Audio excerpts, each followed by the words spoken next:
The number one VA home loan killer, hands down, is car payments.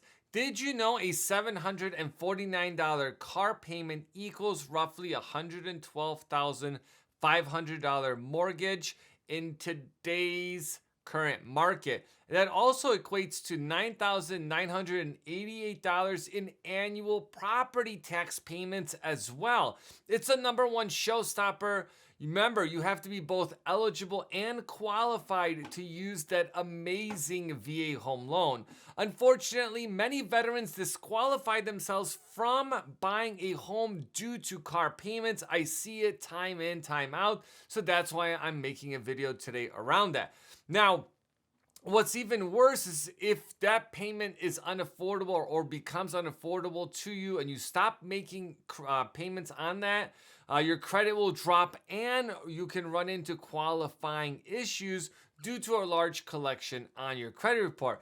And if you find value in this video, please hit the like button and drop a comment. Let me know what subjects around finances you guys want to hear about, and I definitely will make videos around those suggestions. Just like we've done those in the past. Now, from a fellow military members, let's talk about strategies and how to position yourself in the best financial position to be a homeowner and kind of mix in this whole car piece to this. Now, I'm also going to be very real with you guys as we go through this. And there's something that you guys, there's 4 questions you guys should ask yourself in order to kind of understand the reality of the situation, right? I can't answer them. Only you can answer those questions. It's your legacy and it's up to you and no one else. So there's no excuses here.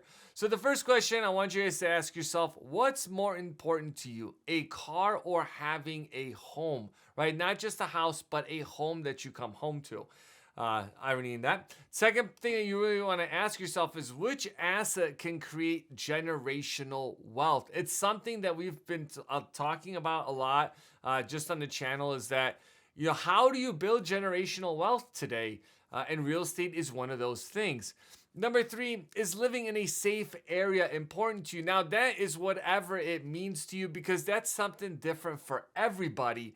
But it's just something that to kind of keep on top of mind. And the 4th thing I'm going to talk about is what future do you want to give yourself and offer your family? Obviously, there's opportunities in areas where there may be more jobs available. So maybe, but then also can factor in differences in home values and everything else. And I'm not telling you guys that home ownership is the answer to all this. But it is a major factor because homeownership creates stability and creating roots. As my wife says it, this is kind of how I became a homeowner at the end of the day because she wanted to create roots in a community and we went out and found an area that we liked. And again, it gives you access to amenities, entertainment, anything else that you want. And I'll tell you that home ownership definitely creates a different mindset. I promise you, you will change the way you look at things because now you're paying property taxes and other people are spending your money. So you're definitely going to want to get more involved in the community to kind of figure out what is all that money being used for. The VA loan is an amazing product that has a lot of benefits. It's something that I talk about a lot, and I sometimes feel that non-veterans that come across this channel think to themselves like, man, maybe I should have joined the military, but it might be too late, may not. You may want to look into some of those options. Now, let's talk about and break down the car payment. Now, this is going to be based on your individual component.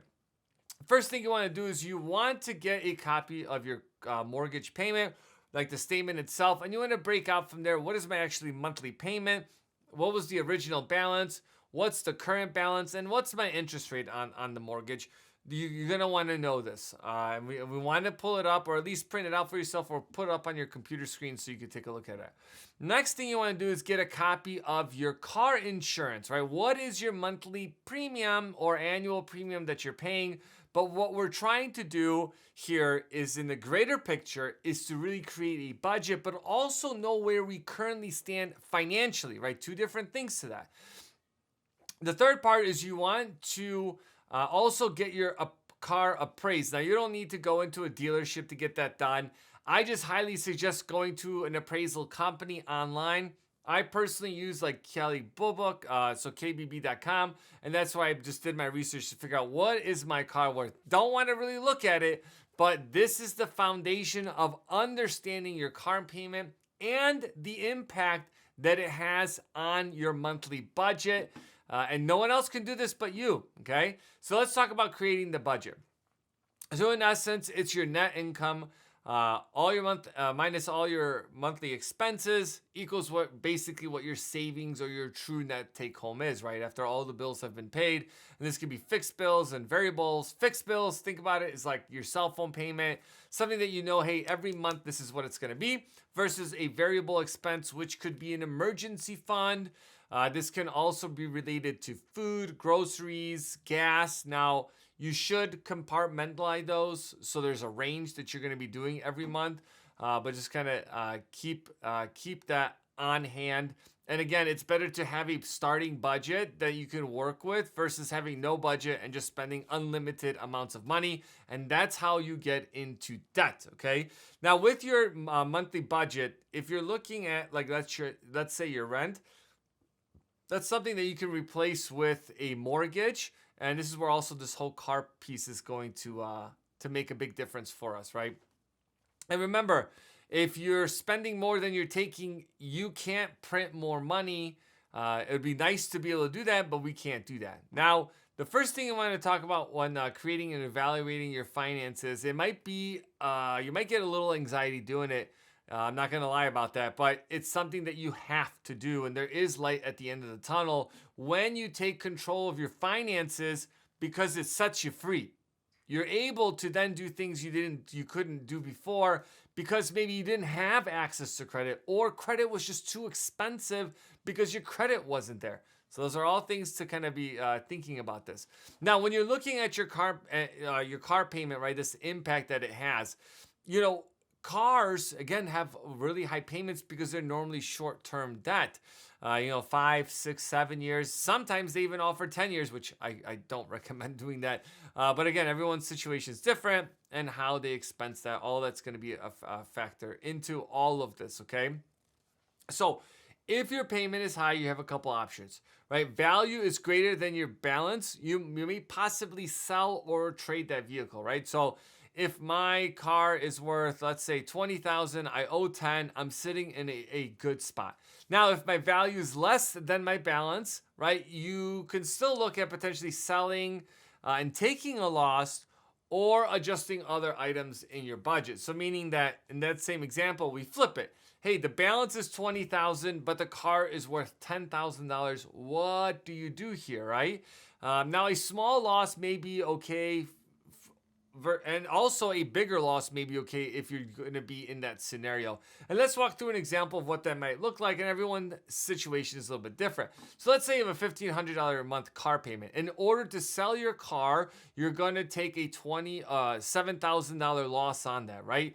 So you will recoup that with simple math in about 4 months after doing so. Now, obviously, there's other factors in, like getting a new car payment. But I'll tell you, this is something I've noticed. The cheaper the car, the cheaper the insurance. So that's another big factor. If you have a very expensive vehicle, your insurance typically is going to be a lot higher, and insurance will vary based on where you live as well. So certain areas have lower insurance premiums than others, but this is another consideration to kind of think about in this home ownership journey. And especially, again, I cannot stress enough the car payments, because how much they take away from people being able to buy a property.